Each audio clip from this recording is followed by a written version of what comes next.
how do I say no, right? Again, I think saying no well really comes from knowing your why and really being grounded more in your experience than the other person's. The reason it's hard for someone to say no is because they've actually already vacated their body. And if it's me, let's say, here we are on Monday, but let's say you ask me, hey, can you do Monday at 3:30? I'm like, oh, I really can't for whatever reason. Oh my God, what is Tim going to think about me? And is Tim going to be really upset? And what am I going to say when Tim says that that's the only time? And you can't say no from that place because your no and setting a boundary comes from your place of authority. And if I vacated my body and I'm now spending all my time in Tim's head, right? You've lost yourself. In your fantasy of. You've lost in your fantasy, exactly. Tim's probably like, why are you spending so much time in my head? I would have just figured it out with you. But that's what we do. So I think step one is actually coming back to ourselves. Like, why am I saying no? Okay, I'm saying no because I don't know, I have to pick up my kids from school or whatever it is, right? It actually becomes a lot more self-evident. I'm not able to make that time because whatever the reason is. And then I think one of the best thing with scripts when you're saying no, naming your intention, naming it, not just thinking it, is really helpful in communication. I'm really excited about recording. I am unable to do this. I would love to find another time, right? Making it really, really obvious what your intention is really does get in a helpful way. It prevents someone else from misinterpreting it, from you thinking, oh, Becky just doesn't want to be in my podcast. And it also makes me feel sturdier because I'm kind of connecting to you along the way. One of the ways to think about boundaries and how to actually set them, because there's a lot of people who are like, I know I want to set them, but it's the holding and I just feel so uncomfortable and my mom's mad at me or my kid's mad at me. Okay, so right now we're sitting on opposite sides of the table, but imagine we're on a tennis court. Okay, I'm on one side of the court behind the baseline and you're on the other side.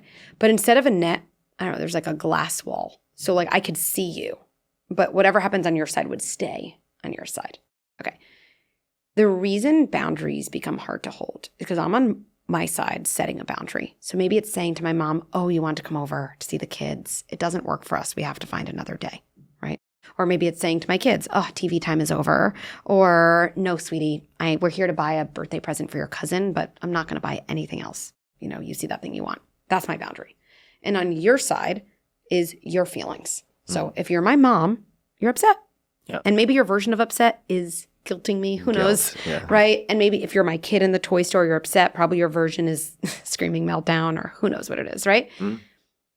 What we say to ourselves all the time is, I can't set boundaries. I feel so guilty, right? Okay.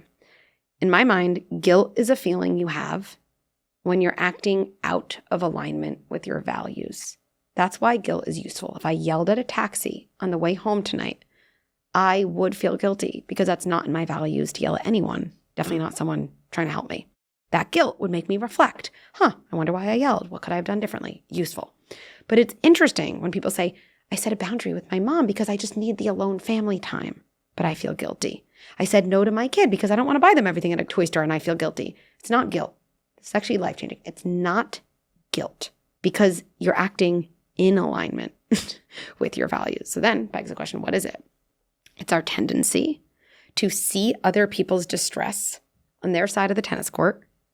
And this usually happens in childhood. We kind of say, I will take that for you. I will take your upset and bring it to my body and put it in my body to kind of metabolize it for you. And I will call it guilt. But it's not guilt. It is someone else's feelings that you're feeling for them.